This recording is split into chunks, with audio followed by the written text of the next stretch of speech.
a press conference at 1 o'clock if we didn't think it was of the utmost importance. On February 28th, there was an agreed upon version of the school flexibility bill.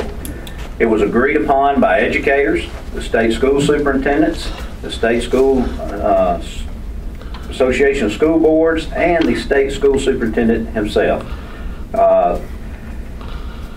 It was also agreed upon by legislators in both political parties, but that's not what came to law. The Accountability Act cannot be repaired or corrected. There are too many problems, and they can't be fixed with regulations or new regulation. There is only one solution, and that is why we're here today. What we're proposing today is to repeal the Accountability Act and to go back to the version of the school reform that was agreed upon by educators and legislators. And by doing this, we can restore the integrity of the legislative process and go back to what educators actually looked at and approved of. We're calling on the legislature to go back to this bill and debate it openly. One thing that, if you notice in the House, we've conducted filibusters out of, we're still opposed to the way they handled the process. They violated the process. They pulled a bait and switch move on this bill. How they did this was unfair. It's unprecedented. And what we want to do is go back to have transparency on this piece of legislation, have a full debate, and we want bipartisan agreement. And this is the original version of the bill that all the parties had agreed upon to begin with. We have discussed this with the Association of School Boards, the State School Superintendent Association, class, AEA, and the leadership of the House, and I'm sure the leadership of the Senate. I'll let Senator Figures address that. But there is no reason this bill cannot be fixed or repaired. You cannot put lipstick on a pig. You have, they pulled a bait and switch. They need to show that they are about being transparent. And I'll turn it over to Representative Scott. Thank you, Representative Ford. There's no question that we have to address the issue of the integrity of the body of the state legislature. And we think by repealing the bill and reintroducing the bill as intended and as agreed upon is the best way to address this issue. So we look forward to the bill being dropped in both the House and the Senate so that we can move forward with the integrity of the body. Thank you. Good afternoon. Thank you all so much for coming to this press conference. We know there are a lot of issues going on, and the fact that you took time out to come and honor us with your presence, we really do thank you for coming. You know, the accountability bill that the Republicans pulled or put in place of the original flexibility bill that has now been termed as the bait and switch that took place a few weeks ago, it reminded me of the No Child Left Behind Act, when I told Secretary Page that it was quite a contradiction, that instead of leaving no child behind, it was going to leave many children behind. And that's exactly what happened. Well, they wanted to call this the accountability bill, but in fact, it was anything but. They claimed that it was going to help the poor children in the failing schools, which it did anything but. This is the party that promised transparency. There was nothing transparent about that, and it was nothing inclusive about it. The people who are on the ground, on the battlefield every day with education were not even included. In fact, they were totally disrespected. We as Democrats felt and know from years prior that we feel it's important to have everybody at the table when a bill concerns all different entities. It's at that table where they are allowed to give their input to make it a better bill, and especially where our children are concerned, so that they will get the best deal, so that they are educated. So I am proud to be the sponsor of this bill in the Senate. We need to repeal HB 84, and we need to go with what was collaborated on and agreed to by all of the parties who were affected, including, which was inclusive of the Alabama State Board of Education, the Association of School Boards, the Association of School Superintendents, class, and AEA.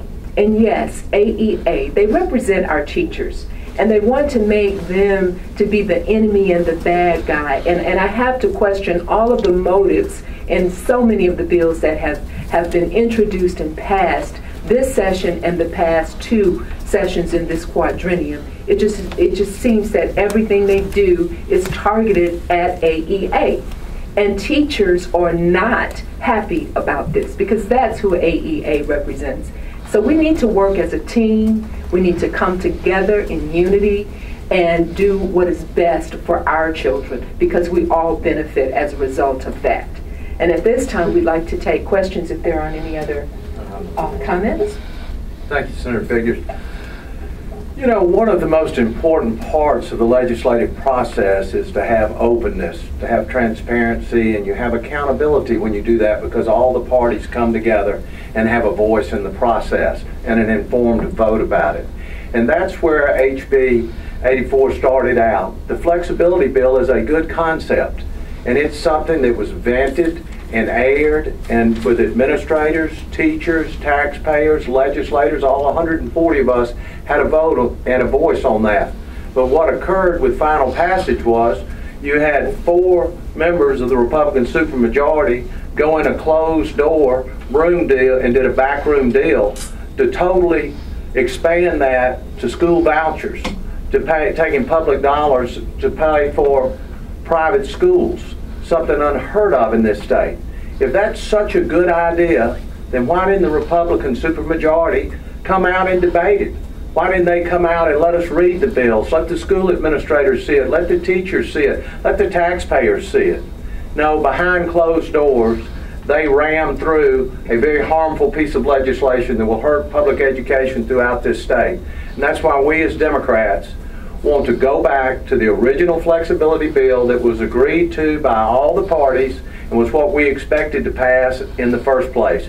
And if they want to debate it, if they want to add amendments, then let's do it in the open. And let's let the taxpayers hold us all accountable for it. Our schools are too important to be used as a partisan tool for right-wing politics. We need to put the public back in public education. I'm proud of our teachers and the job they do. We don't give them enough resources in the classroom, and they certainly deserve a raise, and that's something that I hope we'll work for. Thank you. Are there questions? Either Senator Figures or Senator Ford, what kind of consideration do you think this is going to get from Senate Republicans? I mean, they made it clear that this was the bill they wanted that included the tax credits. Well, let me say this. Not all of the Republicans in the Senate who ended up voting for this bill were pleased by what happened.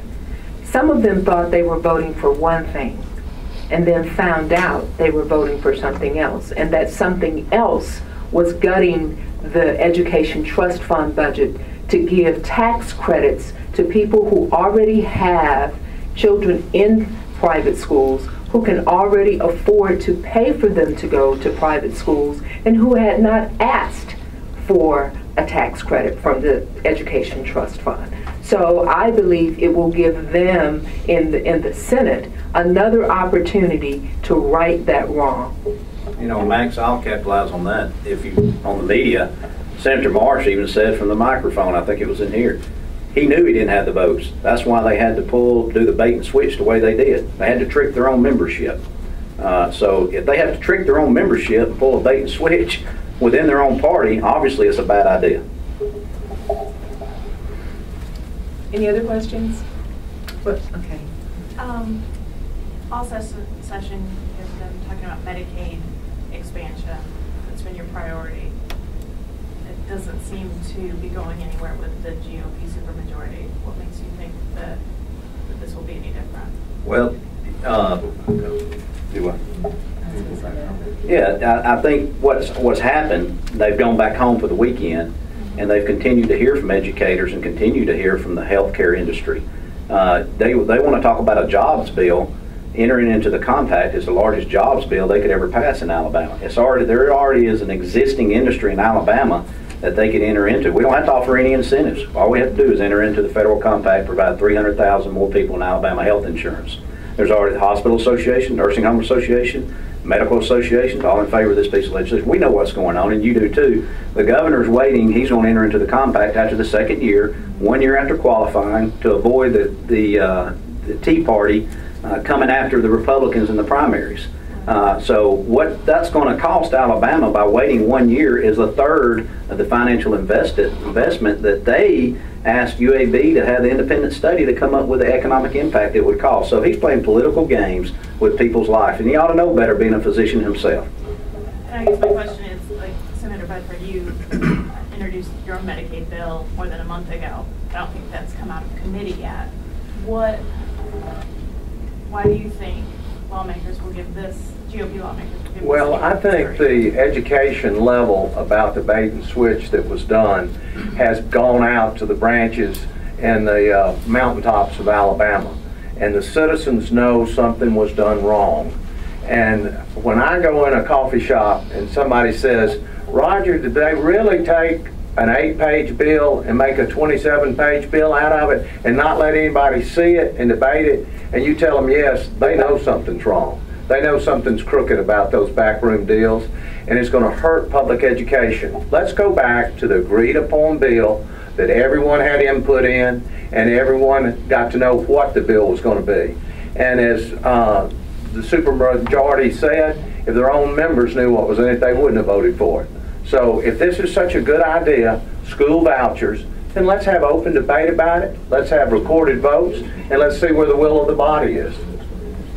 If I could add one thing, for those of you who don't know just how little accountability there was in the process behind the passage of HB 84, what was going on the floor of the Senate when the clock was ticking, waiting on the bill to be called for a vote. This is in defense of the Republican lawmakers, but it's a critical defense because they allowed it to happen. You've got members in the supermajority and the leadership standing at the doorway prohibiting the membership, all the newer Republicans from leaving the chamber. Not only were they precluded from leaving the chamber, they were discouraged from answering their cell phone and taking calls from their constituents before the vote was taken. And, you know, to allow something like that to happen and then to brag about it the next day is just something that's unheard of. And, you know, that's where the title of the Accountability Act, I think, came from. You had a process that reached its point, and there was so little accountability in it that they had to call it the Accountability Act to try to save face. And you know, that's what this is about here today. It's a lot of what Senator Bedford says so many times with the immigration law. You know, Senator Bedford used to say that we needed to repeal it to repeal the image and start over. And that's what needs to be done here with this Accountability Act. Senator Figures, Yes, sir. building what you said earlier, are you aware of an undercurrent perhaps from across the aisle that they would be open to something like this? I do. You know, it's so amazing because many of them have been loyal and dedicated to the ones who brought them to the dance, so to speak. And as they have embarked upon this, their third year in this quadrennium, they are, I think some of them are feeling that, you know, I'm tired of going along with status quo or being told what to do. I have a brain, I'm intelligent, I can think for myself. And, you know, within their hearts, they're tired of doing things for the sake of this power play from the supermajority leadership. And it's coming to a point where they're just tired of it. And we felt and believed that it would come to this point. So that's why I say this will give them an opportunity to right that wrong. Keep in mind, too, there's actual members of the legislature that send their kids now to a private school that will benefit from this piece of legislation being passed. In fact, I think in the House, your chair of the Education Trust Fund Committee has 4 children. And he's going to benefit how much? By how much? $14,000 next year for every year, which will end up being approximately $90-something thousand. And the other thing you have to realize is normally when the Board of Education talks about the low performing and failing schools, they take the bottom 5%, which of course would be less geographically in the entire state. But they wanted to take it to 10% because, well, I think our President Pro Tem had, he was at 6%. So therefore, by taking it to 10%, that's why you see the wider area of people who would be, who would qualify for what they passed with the Accountability Act. Last question, please. All right, thank you all. Thank you for coming. Thank